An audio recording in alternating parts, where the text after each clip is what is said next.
Thank you. Dios vos. Very, very cool. So good to be here. Hey, thanks RBA and team for having us. Hey, who was here at an event we ran last year? How many? So probably like a third, which is really cool. So it's cool to see some returning people and some new faces today. Hey, we've got like around an hour or so before we break out. And I want to share today being fully aware that there's just so much diversity in the room, from backgrounds to people, business sizes, industries. Some of us are feeling like this, like you already use AI here and there, but you know that you're still far, far away from leveraging it in your business, and that's totally fine and fair. Or you know there's just so much more to AI, but you don't know where to start or how to make progress. It's what I hear and feel in myself all the time, and what I also hear when I'm talking to customers at events like this. So my goals for today are to have some fun. As Mike said, this is about business outcomes. It's about understanding how AI can be applied in our business. I also want to hopefully leave you encouraged, inspired, challenged that AI is this quite transformative technology, and we really shouldn't be ignoring it. But knowing how to apply a technology just like a tool, first time I picked up a guitar, I was pretty terrible at it. If I tried to learn a language tomorrow, I'd be very terrible at it. I was to start somewhere with the goal to get better and better. And AI is similar to that. It's a whole new set of tools. In our business, we have to, like a skill, learn to use it and learn to harness it. To me, it feels like we're living through this moment like the steam engine, the printing press, the sewing machine, electricity. And I wonder, as I was sort of reflecting on today, and when I talk about AI, I think about the people that lived through those moments. I think for them, though, as I did some research, the technology change was quite slow. Something like 80 years for the steam engine to come to kind of like full adoption. TV, 26 years, 7 years for the internet. ChatGPT was like 2 months to get to 100 million people 3 years ago. The adoption change is just absolutely staggering. And one of the things that I want to sort of frame up for today is this idea, and I'm going to use the term, AI agents. And I'm totally very aware that most of us in the room may not even have any idea what that means, and that's okay. I want to teach you today. I want to talk it through. I'm totally open to having conversations and to make this as easy and non-technical as possible. But really, I read this last year, and it was quite confronting, but also quite a good snapshot, I felt. Pax8 ran a report last year, and they said, we're entering a once-in-a-generation transformation in how businesses operate, scale, and deliver value. At the heart of the shift is this idea of an agentic AI or autonomous software system capable of executing complex tasks, coordinating across tools and collaborating with humans to achieve business outcomes. And that maybe sounds so foreign, and it kind of is. Even for me, living and breathing AI every day, it's still such a strange concept to chat with some AI thing and have it do things for me, just like I would a human just last year or just the year before. This idea of agents is where you might be used to ChatGPT or Claude or Gemini. It sort of waits for you, you punch in some text and it talks back to you. An agent is simply that same intelligence, but potentially put anywhere, in any application. Could be on Telegram, could be on WhatsApp, could be in a custom application, and it can sort of operate for you 24 hours a day. And this is really why people say statements like this. Autonomous systems are really where the leverage is. I've got a quick story, and I'm going to read it off my phone because I don't want to get it wrong. But it's relating to this image on the screen. In 1914, the French cavalry were one of the most feared fighting forces in Europe. Generations of training, centuries of tradition. They had won wars on horseback. Entire empires had fallen to that charge. They weren't amateurs. They were the best in the world at what they did. So when the Germans advanced, they did what they'd always done. Thousands of men rode out, swords drawn, full gallop. On the other side of the field were machine guns. The charge lasted only minutes, and not one man came back. The French were not stupid. They were not lazy. They were brave, experienced, doing what exactly they had done and what had always worked, right up until the moment when the world changed underneath them. That was a story that I heard some years ago driving through France with my wife before we had kids, listening to about 15 hours of World War I podcast. And that image actually stuck with me. And as I was preparing for today, it just sort of came back to me thinking, maybe it was the mental image that I got while listening to that story. Or maybe it was the fact that I'm into technology and I was like so shocked at how something like this happens. How could one country ride into battle? Do they not know there was machine guns on the other side? Or it's like one country had this tradition, what worked for them, and another had machine guns. These guys could have been not brave, not talented, but they had different firepower. And it sort of feels like that for AI. AI is this different beast. It really is. It's this new technology. It's a wave and it's here. Some people will be shocked at the ability for other companies to use AI, and I hope, and I'm encouraging everyone in the room to not be the Frenchmen, but to be the people with the new firepower, right? We want to be the ones that harness this technology for our benefit. I think about by the way, this is an image, these images I made with Gemini's model, literally last week came out. Gemini made an amazing image model. You can ask it and it makes these incredible images. I said to it, make an image of this particular scene, and it's done this.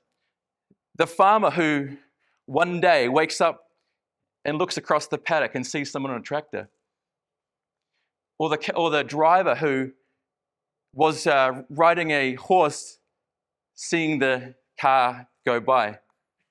These moments in history, we can see in time how technology impacts and changes the world.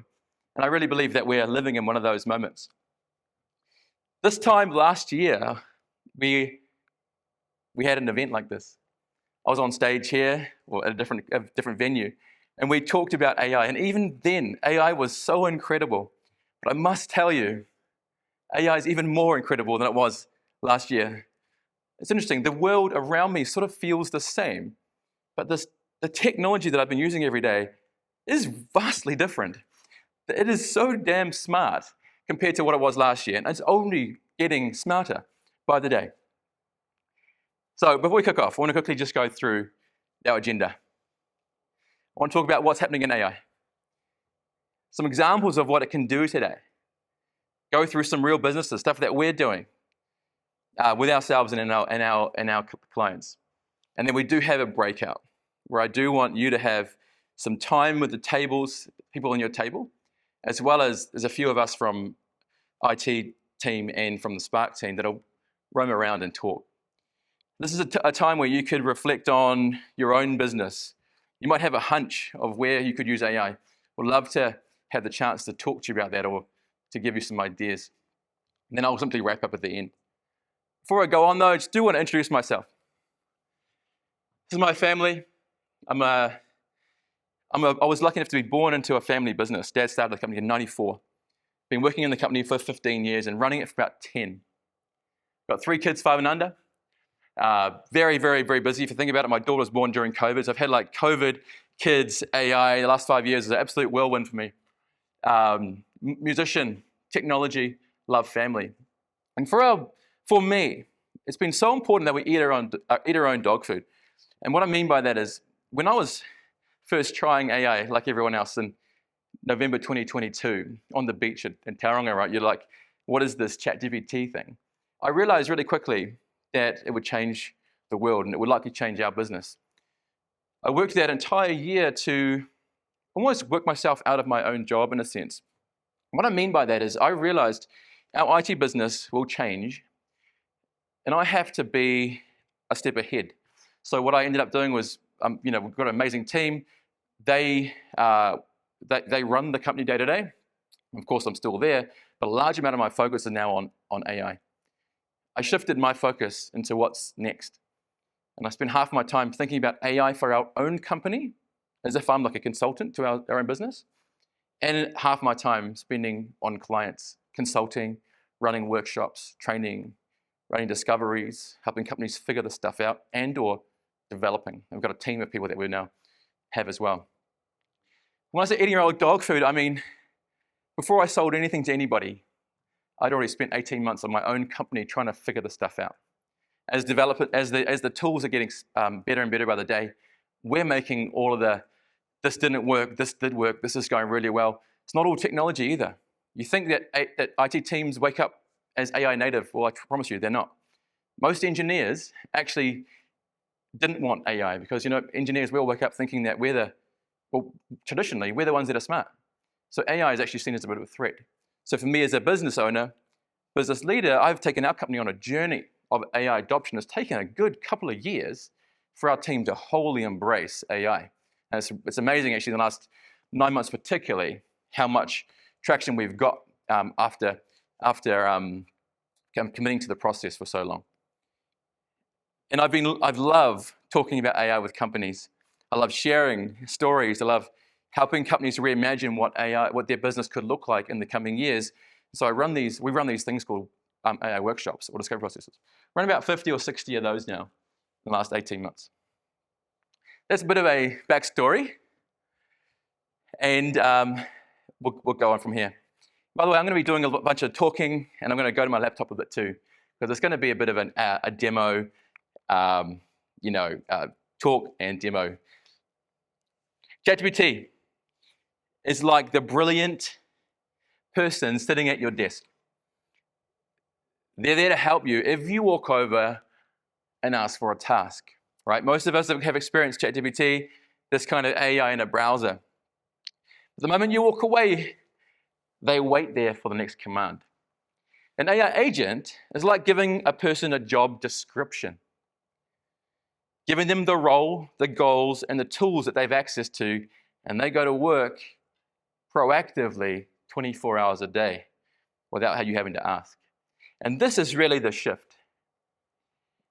This is a slide from Anthropic. This is news. A couple of things I want to talk about just have come out literally in the last 2 weeks I want to share. 2025, everybody said in the media, would be the year of AI agents. And really, it was, in some degree, the start. There was the spark of it. Obviously, there's a lot of hype. If you'd spend time reading the news, you probably wouldn't know what to think. Is AI ready or is it not ready? I'm seeing articles like 90% of projects are failing, and yet on the other hand, I'm seeing stories like this. Novo Nordisk, which is a very large pharma company out of the US, posted this case study just last week. And I thought it was pretty phenomenal. Last year I stood on the stage and I said, we found tasks that were 4 hours and they're now 15 minutes. And I thought that was amazing. Then I see this. Someone's just found a task that took them 50 people in 12 weeks. And they do it in 10 minutes. Do the math. I can't do the math. It's something like 50,000 times faster or something, right? I read this article, and even if they're like exaggerating by a decent amount, I still think it's phenomenal. The actual tech behind this is that they have to produce clinical, regulated 300-page documents. We think about that. Have you ever tried to ask AI to write you something like an email? Even just an email, and it gets it right first time? They figured out how to get Claude, the AI model, to write a 300-page document with 10 minutes of review. You think about that, and I start to think, well, someone knows something I don't know. But hey, also at the same time, it's encouraging. They're using the same Claude model that we're using. They just have spent more time harnessing it. It's like they're the best guitarist in the world and I'm just beginning, right? Same guitar, different player. So I actually want to use that as an encouragement, because what I'm seeing is the tech is actually not the problem. We have the rocket ship, but it's never launched. It's collecting spider webs. We've got the tech. It's there today. It really, really is. The technology is good enough. It's just that we as people, often our lack of trust, our lack of trying, our lack of cash flow, whatever it is, they're stopping us. If you ask yourself the question, what's stopping me from really going ahead with AI? Is it a technology problem, or have I just not really given it time of day? And so what I'm seeing is actually, and what we're hearing throughout articles and people that live and breathe, and they survey hundreds of CEOs around the world, the prevailing theme is that the technology is actually moving faster than our ability to use it. It's not actually a technology problem anymore. The technology is evolving in many ways. but there's kind of 4 key areas: text, voice and music, image and video, and code. So I've got some really, hopefully, some fun and useful use cases here. Last year, I showed this example of how image models are just becoming phenomenal. And every image that I've shared so far, by the way, something that I made in about 10 seconds in the last week, right? Through a model called Gemini. They gave it a funny name, Nano Banana. That's what they called it. Gemini's model is just so good. Come up here, look at this image and just tell me it's not real, right? It's just so, the Pope in a puffer coat. It looks so realistic. You would have no idea that was not a real photo. This one is slightly less realistic, but it's cool. It's the Last Supper, right? Jesus taking a selfie. You know, it's a Mike's joke. We're in church, right? This is a classic. You know, but differently than just generating images, which is really cool. It's things like this. So every business has this opportunity to reimagine how they do work. Some industries are going to be using AI like this. Like I take this empty bedroom. I take a bunch of items like blinds, pillows, a throw, a mattress. And with AI, I say, make something creative for me. And within 10 seconds, boom, my house is arranged. You can see the blinds on the wall, the image, the house, the bed's made. And I say, add a couple of dogs, please. Boom, we've got our dogs. Hey, make those dogs run around the room and just like catch a balloon. Like this is all AI, things that we wouldn't imagine were real, but they're not real. They're just AI generated. AI has become officially, absolutely, uncategorically, too hard to understand, too hard to differentiate between real and not real anymore. But as a business owner, you might say, well, what can I use that for? Well, you know, if you're in house modeling, if you're a builder, maybe you want to show a house ahead of time, and you could probably go, here's the black version, the white version, the one with the deck, without the deck. You could just, literally, imagination is your limitation today. Ian says, I want to get a new roof in my house. Why can no one show me what this looks like? Well, I can. It takes me 5 seconds on a free model called Gemini. Make my roof blue. Photo. Done. Like our imagination is there. The technology is there. So I think it's about us thinking internally, going, what can we use this technology for? Drake AI, I shared this last year, was made famous through an AI song. If you look closely at this image, I actually got the attendees list for today, just the business names in West Auckland, and I said, hey, make an image. If you look, there's the fruit guys, there's some real estate, some pool installers over here, got some education over here, some furniture movers over there, building up there. Like I said to Gemini, make some sort of like Where's Wally kind of image. And this is a classic West Auckland image. Looks really awesome. And then I said, well, let's make a song. So I'll play that for you now. It's a bit of a fun song. Don't know if you guys like country. Does anyone like country? Yeah. I won't play the whole thing, but I just want to share an example. I made this like fun little song for everyone. Here's the lyrics right here. Yeah. And I just I put everyone's business name into an AI model. I said, make a song like a Post Malone country mashup.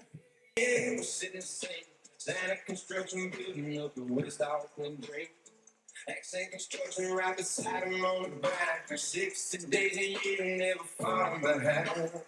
Matrix secure like an every door down tight. Have insurance got your back and things ain't right.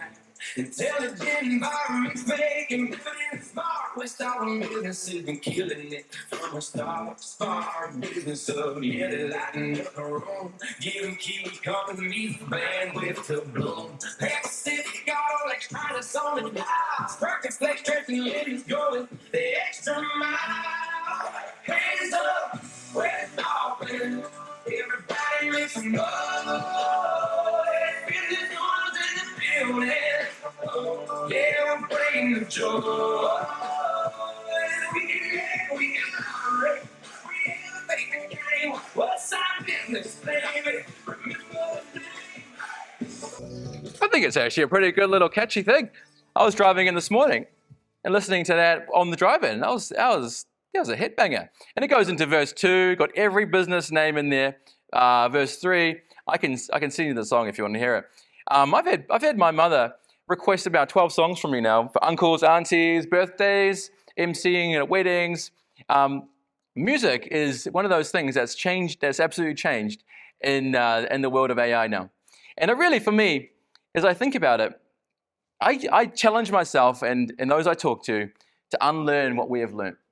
And what I mean by that is the rules that I played, that we all played, are being rewritten, right? That's why I shared those stories at the beginning. I really do feel like AI is rewriting the rules. So what used to be a solution that we used to solve, whether it be the serum we buy, the software we use, the way we do a process, it's all up for grabs. It's all up for grabs, and it really is. And I think to those that jump in and start, like the muscle I talked about, that analogy, starting somewhere and building up over time, we will see the rewards of it. So challenge number 1 is to start your list. Mike said this as well. You've got some paper on your tables. I challenge you to write down something that's coming to mind, whether it be a business process that you want to change or something that's a challenge. Write it down so we can talk about it a bit later on. It's also for your own benefit. Write it down so you can share it with your colleagues. This could be around a sales process. This could be around a way that you train your staff, you recruit. Maybe there's a challenge around finding information. Maybe it's a customer service challenge. It could be anything, but I want you to write it down. Here's part of the process, here's part of the day that I want to start going into some actual demos. And I want to say one thing about the demos.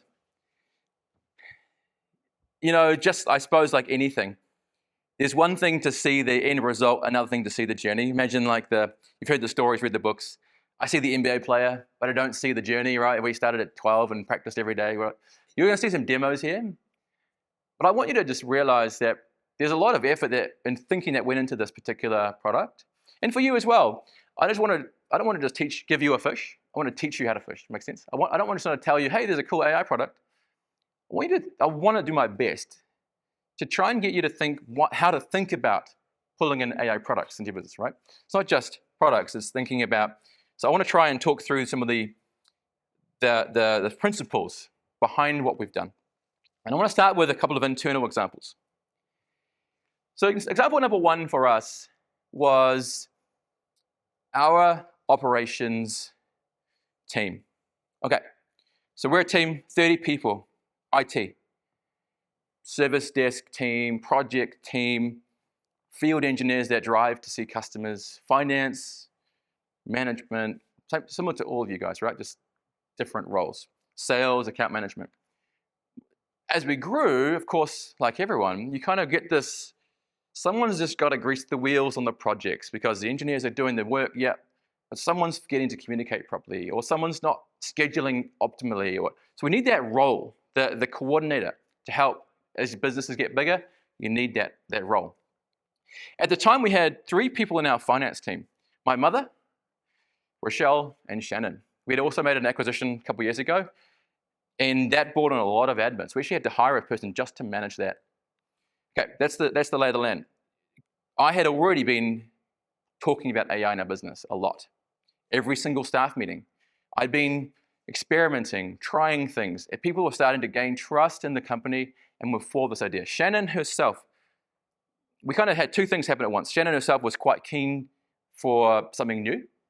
Not out of the company, but just something new. She had been doing admin for a number of years in prior roles. Number 2 is we had a need as a business. We actually tried to recruit for an operations coordinator role, circa 80, 90K role, right? But we couldn't find anyone that was going to really nail. So we thought to ourselves, okay, back to the drawing board. Do we re-recruit again? And actually Shannon said, actually, I could do that job. I just can't do it right now. I need time back. So I thought, let's try it. Hey, Shannon, are you willing to automate your job, essentially? And she's like, yeah, 100% keen, let's do it. So I had a willing participant. Not everyone's like that. I get it. But again, I had to, remember, this came off the back of me sowing the seeds, sharing the vision 4 months before. Kind of happened that way, that she was open to this idea. Because I'd always talked about this fact that like AI is going to change the world. Well, as a company, we've got to be ready for it. And as a leader, I think we all have to think about our role in that transition period too, not just the technical side, but the change. So Shannon was a willing participant. I sat down with her and said, okay, what do you do? Tell me your processes. And just piece by piece by piece. I started with the biggest jobs and I went down. And by about let's say month 3 or 4, after a few months ends, because that was like, the major time, she said to her boss, Rochelle, hey, I'm actually getting really bored. Dave's automated half my job so far. And that was the time where we said, okay, cool. Let's put you into operations and run both roles for now. And then we just ran as fast as possible to automate the rest of it.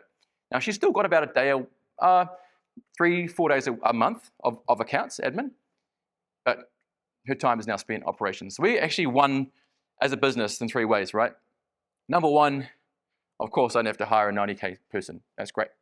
I did give her a pay rise, which is great for her, right? Number 2, she got the benefit of learning something new, and that's actually an amazing gift. She felt like we gave her a new challenge, a new opportunity. This is wonderful for her morale. Her colleagues got somebody out of that they really loved working with, and she already had knowledge of our business. She'd been there for a couple of years. So she actually added exponentially more value to our company because she knew now the account side, everything that goes wrong and has to be queried. And now she knows the front side, the actual operations. That becomes a weapon. So our business, we just won, right? And what unlocked that? There was nothing that could have unlocked that unless we had AI automation to do that. That's the first example of AI automation. And I see that playing out. Businesses don't want to let go of people. They just want to change their roles. They just want their team. Half the time it's that we're not even saving time necessarily. Sometimes we're not even doing the thing that we wish we could do, so we're actually just getting time back to do the thing that we should be doing. For example, maybe we should be reporting to our clients once a week. We just don't have time, so it's only once a month.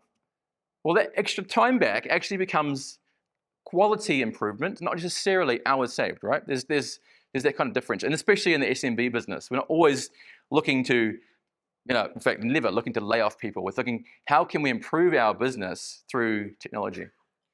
And for me, the analogy is this muscle. You start going to the gym, you don't go for the heavy weights, right? You go for the light weights and you build up over time. For me, the first experience of seeing Shannon move roles, when I gave Shannon a new JD and her teammates saw it and they've seen the journey, I'll tell you, that was the spark. People were like, wow, this is fully real now. It's not just a nice idea that Dave's had, yapping on for the last 6 months about AI. We're actually seeing it happen. She's just changed jobs. This is awesome. What can we do? And that sparked this culture, this muscle, the enthusiasm around it. And our business didn't shy away from AI. We never saw it as a threat. We saw it as we should do this because we actually could be a better company. We can be more competitive. We can do better work for our clients because of it. The next thing I want to show you is this idea of Lewis. Completely different application, guys. I'm going to actually share my screen and flip to the app. Lewis is this. Again, if you're used to just seeing ChatGPT, Claude, Gemini, or whatever, you're used to seeing a chatbot, we essentially built our own. Now, what I mean by built our own, I'm not saying we built our own model. That would be silly. Someone else is spending the $100 billion doing that.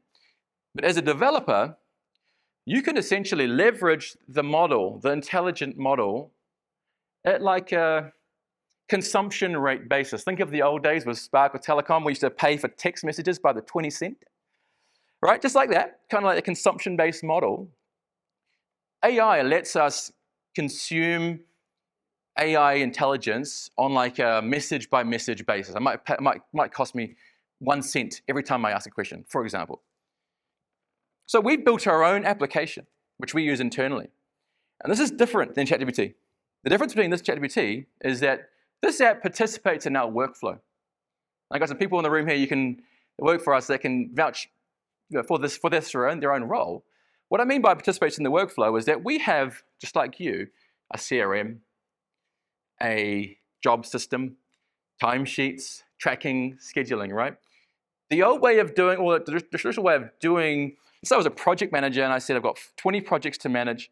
What would I normally do? I'd wake up in the morning and I'd go, click, click, click, read, read, understand, take action, action, action. Half of my day is gone. There's the task.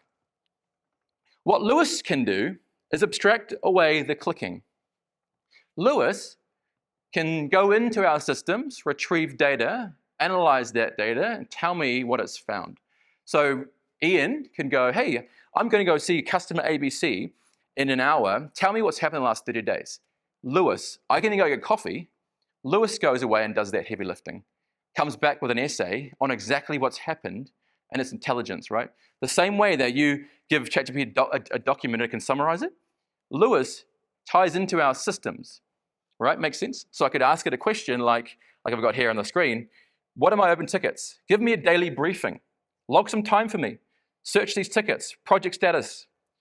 One of the things that we've done internally is I'm trying to think, how is this stuff showing up? In the last 30 days, I've got our own analytics that I've built for ourselves. I can see that our team, our 30 team members, have sent to this model 5,488 times messages. So I know it's being used, and here's like the analysis. I've actually also created distributions around who's using it, the costs, so I can track the costs. And this is one of the coolest things that I've put in the last week or two. The estimated time saved.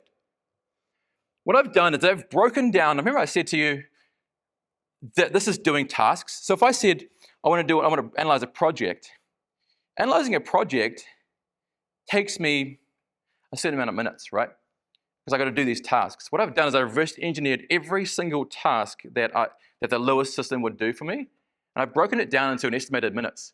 And then I've calculated those minutes, and I reckon we're pretty conservatively at about 65 hours saved because there's been 7,000 actions taken in the last 30 days. This is a way that we are experimenting and learning to not just give our team tools, but to actually measure them. How are they actually impacting our business? And this looks different for operations as it would for finance, as it would for sales, etc. That's a really cool example that I wanted to share. And our team now has Lewis on their phones. There's actually a tab on Teams. So if I'm on Teams, the tab down the bottom left there is Lewis. So my team can just go from Lewis to Teams back. They can sit on a customer site. They can voice note, hey, I just went to customer ABC, log half an hour time, I fixed Jane's printer. Save, pocket, drive. Lewis goes away and logs that time, sends that invoice, right? Pretty wildly amazing. And that's taken, as you can imagine, a fair amount of time. As a custom AI example. It's not something that's off the shelf. Going now to a customer story. There's just, I'll share 2 or 3 examples of customer stories. Number one is something that's kind of more active. And I want to share this, just an example. November last year, we ran an event like this over in Albany. One particular guy in the room was inspired and he said, Dave, want to meet? Because I'm in this scenario where we've got a board he called himself dinosaurs. He said, we're dinosaurs. We on one hand, we know we need AI, but we got no idea what to do. Can you come meet with us? So what we did, we ran a project, a workshop. We sat there in the room with 13 of their management staff, Callum and I. And in 90 minutes, we shared about AI, about what's happening. And we came prepared. We gave them some ideas of what they could use AI for. Started going around the room, and this is pretty interesting. We found one particular guy who ran their parts department. And we figured out that they spend about 8,000 hours a year on this particular function. And they all were sitting there going, you're right, it's actually crazy, 8,000, what the heck? It's like we did the math right in front of them, and they acknowledged that. And then, so now we're running what's called a discovery process, where we're now discovering that particular process, interviewing their staff, mapping their workflows, and we're going to put in a custom AI solution to solve that. Yes, it's going to save them time, but probably better, or not equally importantly, the particular thing is their customers have to wait 20 minutes, which makes them have to call and call back. There's a bunch of operational kind of conflict or friction. The 8,000 hours is saved, but also it turns a 20-minute task into a 2-minute task. Similar to what I've just showed with Lewis, I can ask Lewis, find me this thing. You imagine someone who's trying to hunt through 10,000 parts. Sorry, customer, I'm going to call you back. Find, ask colleagues, hey, do you know about this valve? I don't know, whatever. Oh, it's just in the PDF called this. Oh, okay, I'll go hunting. I can't find it. Send to a customer, it's the wrong one. Flip, okay. Versus AI, customer said this, what do they have? goes away and looks at their past orders. What's the part number again for the back wheel? Oh yeah, here it is. No hang up, just answer on the phone on the fly.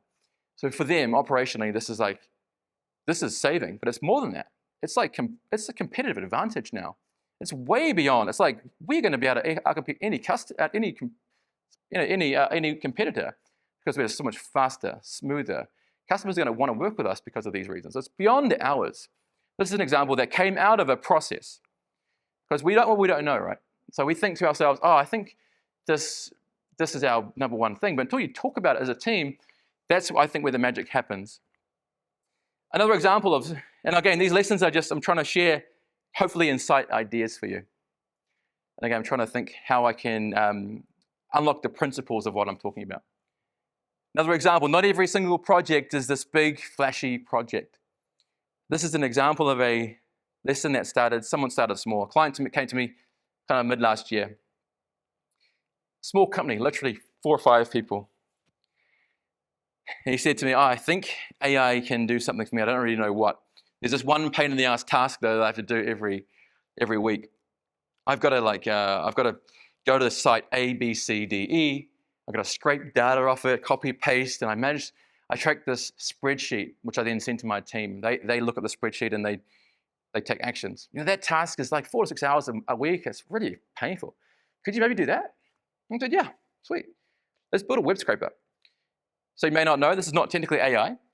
This is an automation. It runs on a server, and it goes to sites and scrape the web. And it can pull that data locally. There's so many use cases. This is a Swiss Army knife. You could use this for anything. You could scrape the web for health and safety. You could scrape council documents, government, the news. You could scrape a competitor website for pricing. Anything you can imagine that's on the web, you could scrape on autopilot. So this particular guy had some websites he used to go to. He wants to scrape them just to get the information out of there into here. Now that's automated. For him, he was like, oh, that's really cool. Week 1, we built the web scraper.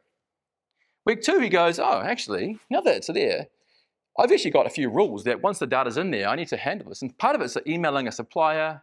If this, then they do that. But if it's this, it's pretty simple rules. And I said, oh, okay, let's keep building that. Week 3, the light bulbs are going off for him. I talked about that muscle building. He's going, actually, this is quite cool. I think we could do more. So by week 6, can we automate supplier emails? So can we read their responses and actually manage our whole inbox? By week 10, he's estimated 2,000 hours a year of additional contribution to their business. Again, not let anybody go.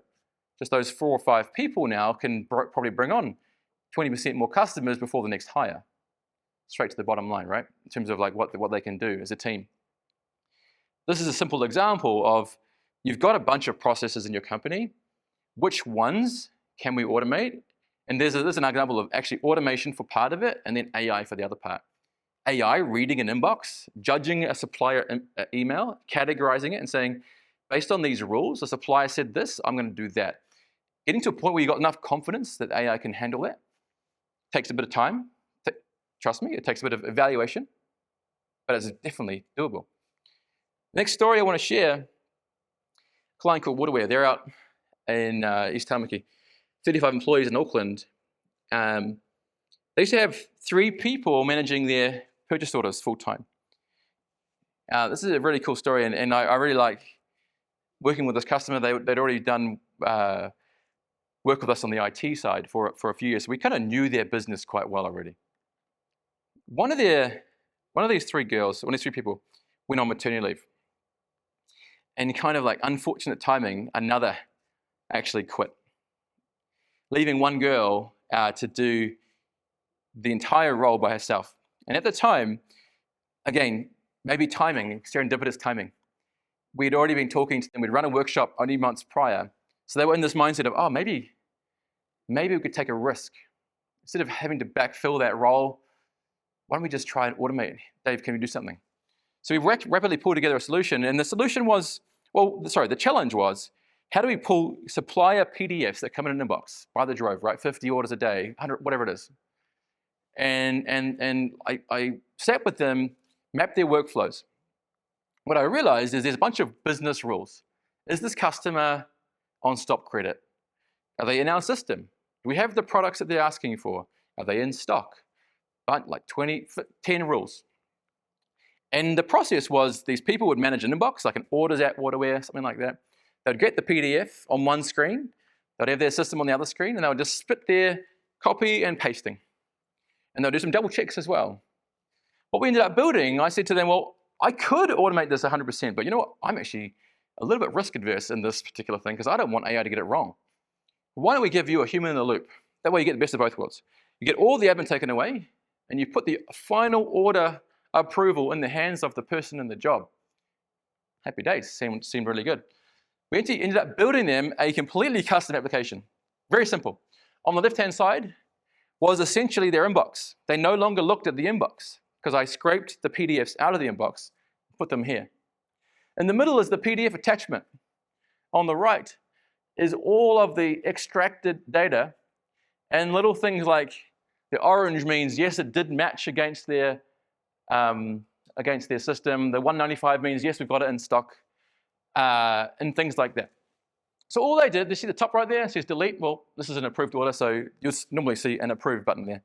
They read it, click approve, that would disappear off the list, and they'd go through.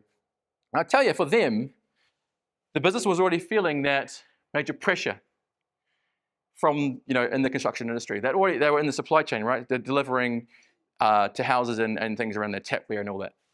So they ended up hiring. The best thing about that situation is they got that time back. They did end up hiring another person, but I'll tell you what they did. They actually ended up promoting the one girl that stayed to an executive assistant to the owner. They hired the person in, and as a business, they got way more value because this girl, who was the last one standing, was a super bright girl, been there for 5 years, and could add more value. And she's now the champion for their business for new projects, which is really, again, really cool. And one of those projects I actually want to share right now is this one from their owner-director, Darren. The following of information was starting to create a key man risk in our business where not only if the person's away, you don't have the ability to get the information, but what if they're permanently away. My name's Darren Yeasley. I'm the director of Waterware.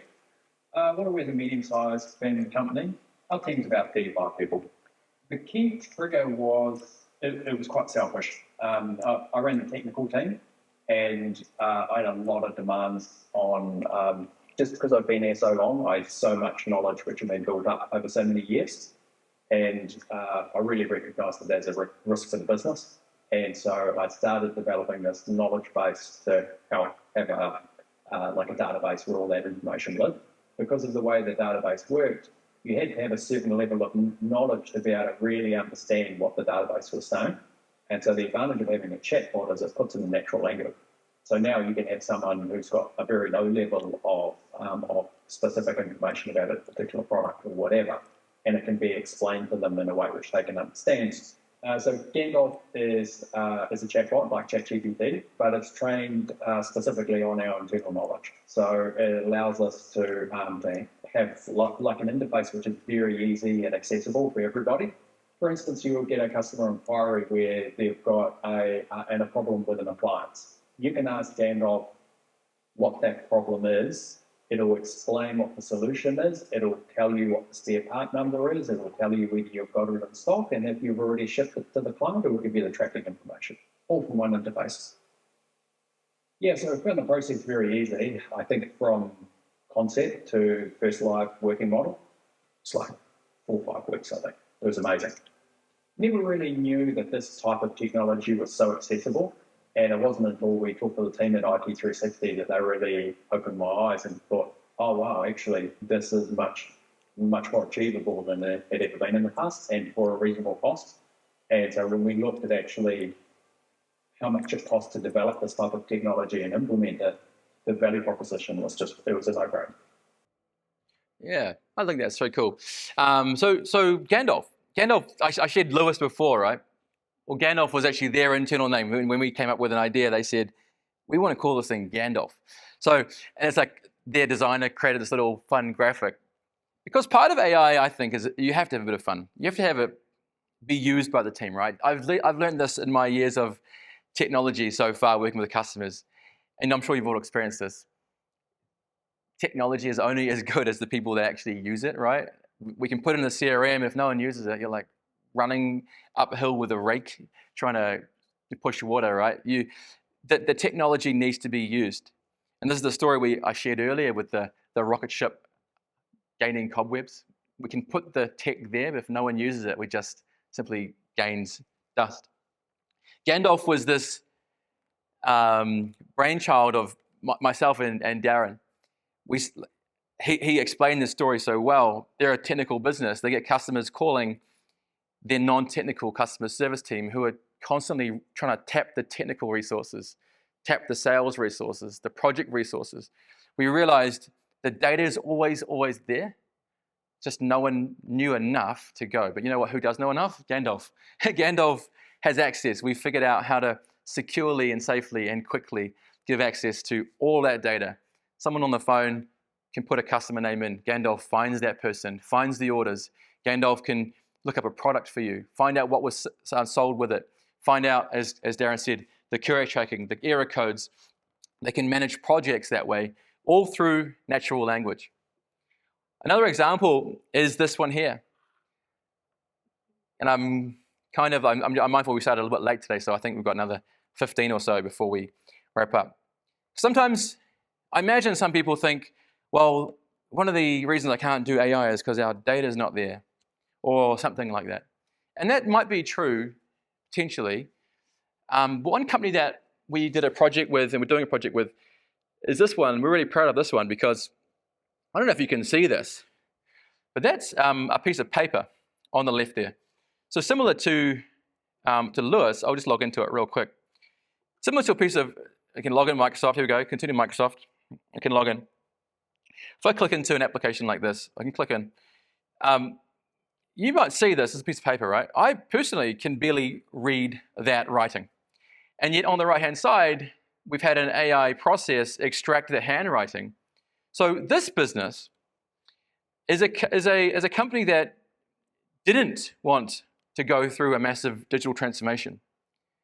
They did want the outcome without the whole process. They actually kind of leapfrogged an entire technology shift. They went from paper to AI plus paper. They didn't actually put the iPads in the warehouse. They, like some people did, right? Some people might spend $500,000 on buying some ERP system or something and going through the pain or the challenge of digitally transforming. What they actually did was, hey, we've got paper in our warehouse, our admin staff. Can AI read this paper? We almost leapfrogged an entire technology change, if that makes sense. And so we did some experimentation and we realized that actually we can get some pretty decent results with enough effort, enough training, and enough development and architecture. We figured out that we could train at a really, really high probability the data off the paper. And then so now the front end is still paper at the warehouse, scanned in, and all the admin is automated. And over time, they will backfill the paper. But that was the hard part because they had to retrain their staff. Now it's just automate admin and finance and product lookup and invoicing, all automated, right? So I just want to share that example because some of you might be in a similar situation where you've got physical paper, you've got job sheets, you've got health and safety cards, you've got whatever it is. You might say, well, it's actually quite hard. We've tried it before. Well, just as an idea, you might be able to leapfrog technology just like these guys have, not having to recreate the wheel, but just have AI, because AI can read handwriting better than I can. One of the things that's kind of a theme for me as I build systems, as I think about systems, might sound weird, but I've started really thinking about building SOPs, procedures, for humans and AIs. And the reason is because if you think about Lewis, right? I shared that example of our own business. If I said run a project review, how do I know that it's done it the right way? Well, I've actually pointed Lewis at our SOP document, which tells our human to do it. So it does it the same way that our human will. Make sense? So you start thinking differently as this business owner. Okay, SOPs have become more important than ever. Not because they're great for our people, but they're also great for AI down the track. It's a very different way of thinking, right? Natural language is the new interface, or is a new interface. Us being able to talk to AI, have it go away and do tasks for us is really quite different than ChatGPT. Earlier I mentioned this idea of AI agents. Remember a chatbot answers questions and an agent does things. And I shared this last year. You may remember our friend Donna. Donna, if you know Suits, is this kind of like incredible assistant to the team, right? Harvey. I want to share this example of something that I have been using, experimenting with, and building. Last year I had Donna. And so those of you that remember that I called Donna, right? Donna's answered the phone. I said, oh, hey, Donna, it's Dave here. Draft me an email for the RBA. And I got an email. And it was pretty cool. Donna is now so much more capable than that. I want to go through 3 or 4 examples real quick. And I want to talk again about this in the real, for real world. What I've got is I've got Donna sitting in this is actually a message from Donna. I'll read that in a second. I've got Donna sitting in Telegram. Let me explain this real quick. Donna is just a fictional character that I've pulled together, okay? I've based it off the movie. AI is quite interesting. You may have kind of anecdotally talked to AI before and said, talk like a pirate or talk like an actor. And you've seen how AI kind of can role play. Well, I've put AI into this kind of I've given Donna a personality and a JD. I've said, hey, you're a CEO's executive. You're like, mimic like Donna of the TV show. You always think ahead. You're proactive. You kind of always magically know what I need before I even know myself. That's what kind of Donna did, right, with the show. Oh, and here's some stuff that you can do. You can browse the web, and I've developed her to do that. Well, I say her, it's to do that. I've developed Donna to be able to read my CRM. And in this case, I've actually given, for this demo, I've given Donna access to a demo data CRM. Okay, these aren't my actual customers, if you're wondering. I've given Donna access to I've got a whole different 365 tenant, which I'll show you. So not mine, but like a demo, just for today. So she can read my calendar, email, CRM. And again, think back to that thing I said earlier. The autonomous systems are the thing that's going to drive change, right? My ability to go ChatGPT gives me a great incremental change, yes.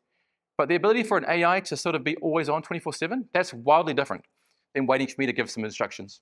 So I'll share some real life stuff. At 8:02 this morning, you'll see that I got a message saying, morning, Dave. Pipeline review is it? Now, I didn't actually message Donna. I woke up to a message from Donna. I didn't wake up at 8 o'clock. I woke up way earlier than that. But you know what I'm saying. 911K deals across 15 deals. Almost nothing's got a next action. The biggest deals need action the most. Digital transformation for smart ops, managed services, data-driven. There's again fake ideas. That's 340K with no momentum. You know why she's saying this? Because I've told her to be hard on me. I've told her to act like an assistant. I need to be told every day about my deals.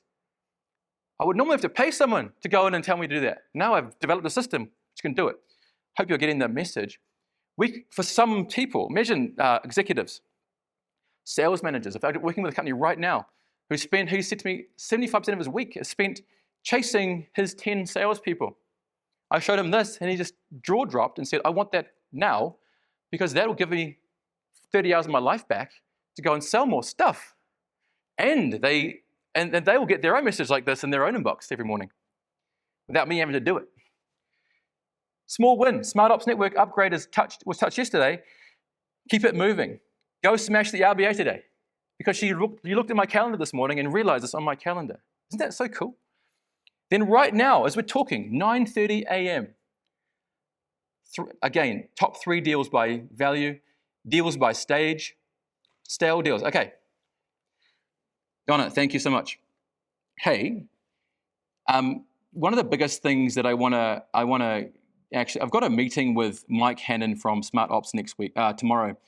Could you just double check the time? So if I say something like that, right?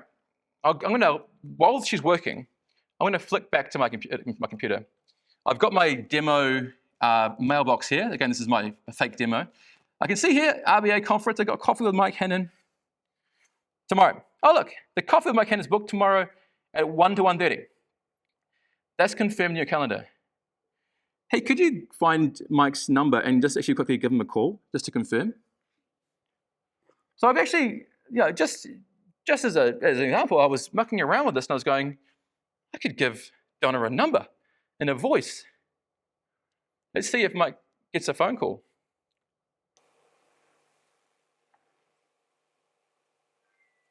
Hey.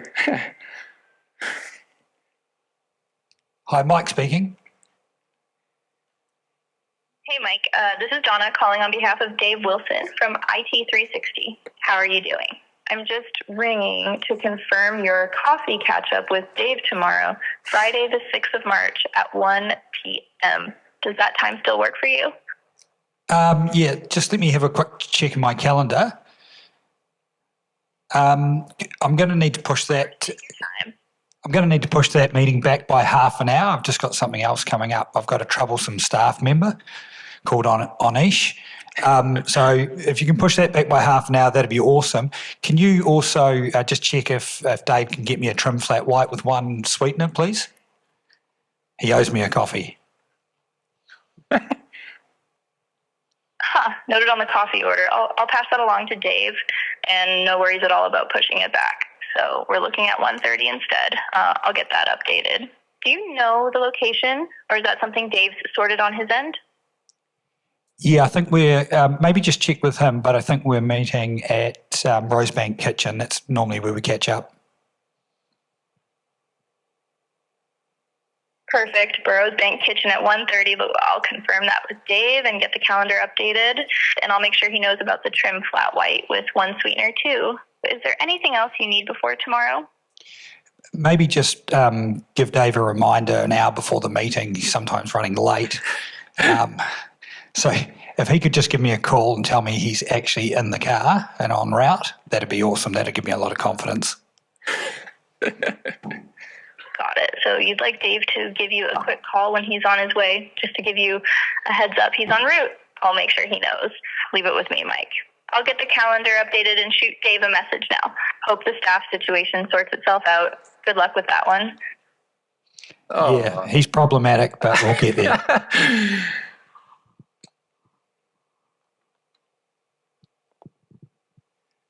How cool. Thanks, Mike. So I want to say something, and this is something that I keep remembering. Cool. Hey, this is the worst AI is ever going to be, right? I think that was pretty damn cool. Probably the one critique I would have is I wish it was just like a half second faster. Just remember, this is the worst AI is ever going to be. And one of the things that I realize is that AI does take a bit to get practice. And by the time, if you started a project today, it's probably not going to be done in 6 months. And by 6 months, it's probably going to be at the level you need it, right? So I would encourage you not to wait till AI is perfect, but take that old mantra, that progress over perfection. And you'll see this message I just got in my Telegram. Summary, confirmed tomorrow's coffee catch up. I might need to push it back 30 minutes. Meetings is at this. The only thing got wrong was Burroughs Bank Kitchen. Maybe you should have been more articulate with your... In fact, of course, I'm going to Google that and say, hang on, Donna, what the heck's Burroughs Bank Kitchen? Can you just double check? We normally meet somewhere else. Maybe he meant Rosebank. Mike's coffee order, trim flat white, one sweetener. Mike requests Dave. So she says, Burroughs Bank Kitchen isn't a thing. He certainly almost meant Rosebank. There's a cafe around the Rosebank Business Park where RBA event is. Makes sense? You both want me to call him back and clarify the location? No, I'm good. No, I'm good. Actually, can you just move our event as per his request? Thanks. So if I'm now talking to Donna, I see my 1 o'clock meeting. I'm assuming, all going well, we should see that shift just half an hour to 1:30, right? Because I've given Donna the ability to access my calendar. And while actually I see that, I might actually just flick back to my Donna and give her a new challenge. Oh, there we go. Oh, she's actually done it to the wrong time. There we go. Hey, Donna, you made a mistake. You moved it to 11:15 today. I think didn't he say 1:30 tomorrow? Also, by the way, can you also look at the attendees of the event this morning? And just for a bit of a fun, can you just pick 20 random company names and fill my calendar for the next couple of days? Thanks. So one thing I really like about working with Donna is I'm typically, actually very rarely doing this on my laptop. I'm typically walking around, voice noting off my phone. I might say, hey, Donna, real quick, I just had a meeting with Mike. He asked me, this is a different Mike Jameson from Jim's Plumbing, and can you please add that to the CRM? He wants 12 solar panels. I've quoted him about $45,000 for that, but one particular thing he needs is stock by April the 12th. There was a specific day. Can you please just drop me an email in my drafts, as well as a calendar invite for Monday when I'm available, just to call back Mike. Thanks. So I'm treating this thing, Donna, as like a colleague. And the more I work with Donna, the more that Donna learns about what we can do. And you can see, if I go back to my calendar, my calendar's now full, right? I said to it, pick 20 names. You can see, Anglican Trust, West Auckland Trust Services, Matrix Security, Specialized Cleaning, World Moving and Storage, Coffees. Mike Hannon is now correctly at 1:30. Pan Pacific, TriQuestia, Structure Flow. All these names are in my calendar. And say, Donna, you gave me no lunch break on Friday. And we'll see if she, like a human, will adjust, right?